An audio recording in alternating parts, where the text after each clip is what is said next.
Do you have a wish list for things you wish that the SEC would take on, would advance the ball on? I do. It's short and it's beautiful. Today on Zippy Point.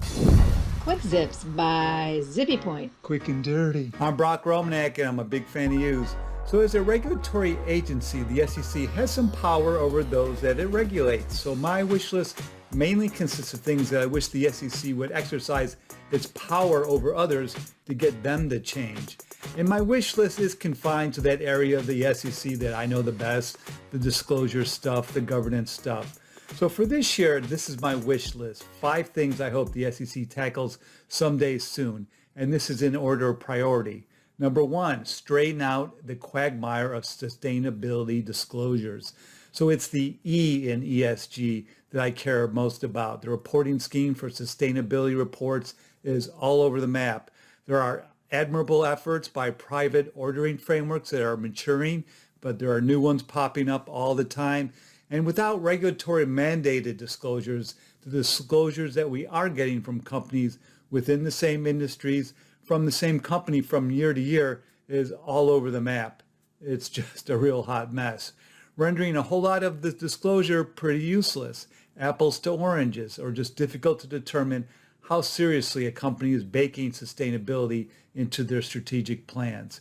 It's clear, at least to me, that investors increasingly want this type of information. So I don't think it's a stretch at all for the SEC to mandate more disclosures in this area within the SEC's reporting framework.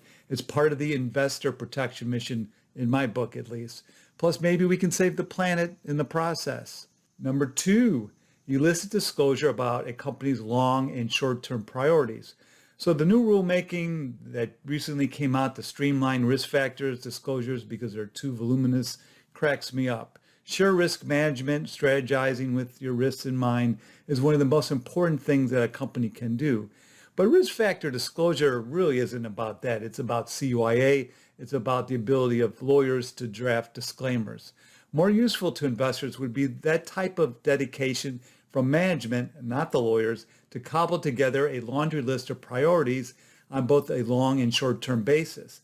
That would be the keystone of an annual report if it were done more plainly. You'd have a caption, priorities, and companies would then be directed to list their top 5, top 10, whatever it is, from both a short and long-term perspective. Straight talk from management.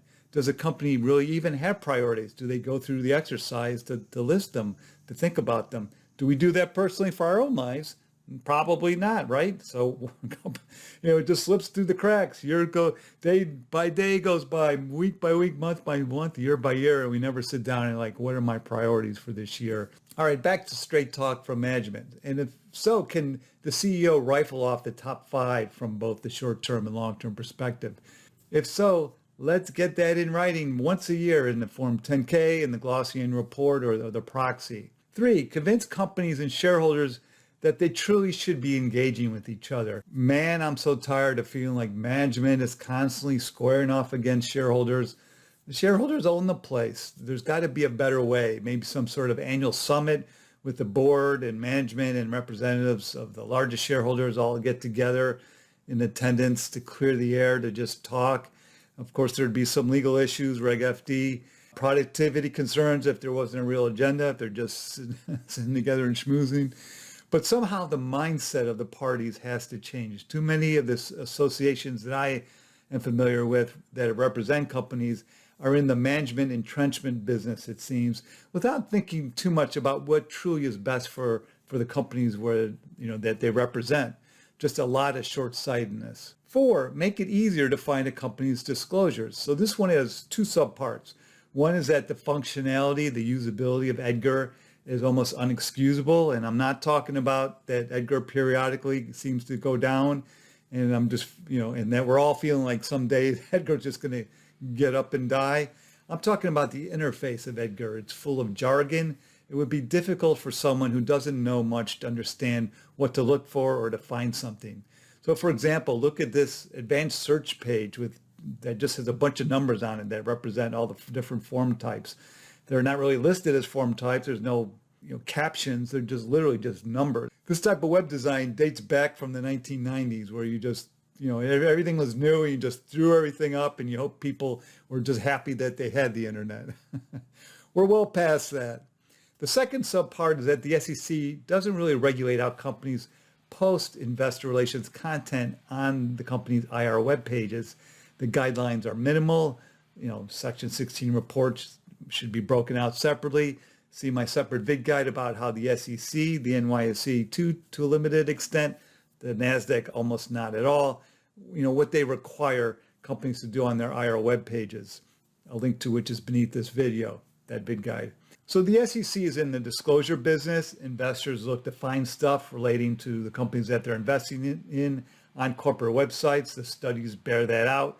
Why does it seem far-fetched that the SEC would regulate some sort of bare minimum of how an IR web page would be designed, what kind of content would be on it?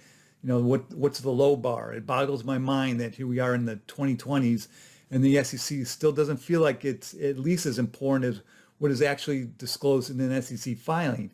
If you can't find an SEC filing, what does it matter what the company says in it? When then SEC Chair John Shedd pushed for the birth of Edgar back in the 1980s, see my Vid-Guide about how the SEC got its name and what Edgar was all about in the early days, a link to which is beneath this video.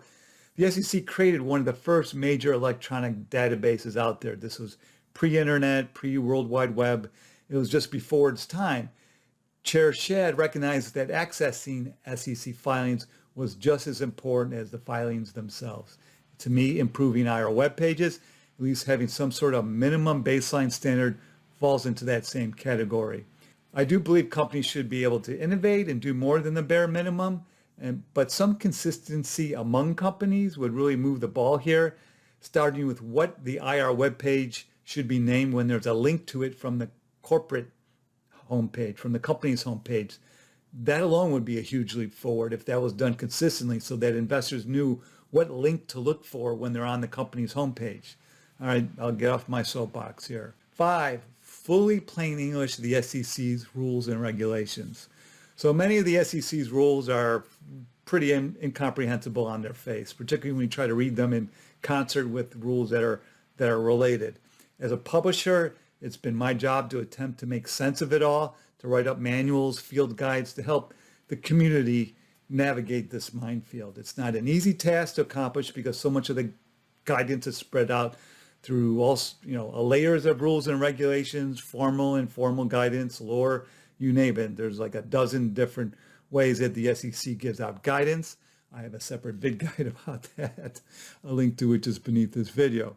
So it would be quite an undertaking to pull this off. Nearly impossible now that federal agencies are hamstrung with their own rulemaking activities by having to jump through a bunch of hoops in order to put out a rule proposal. But I need to put it on this list because the job of being a securities lawyer, a corporate lawyer, is made that much more difficult because it's so hard to understand what's the right way to do something, to solve a problem by simply reading the rules and the regs. You wind up needing to read what others have written about that issue to get a picture of what that rule really means. And even then, you can't quite trust what they're saying.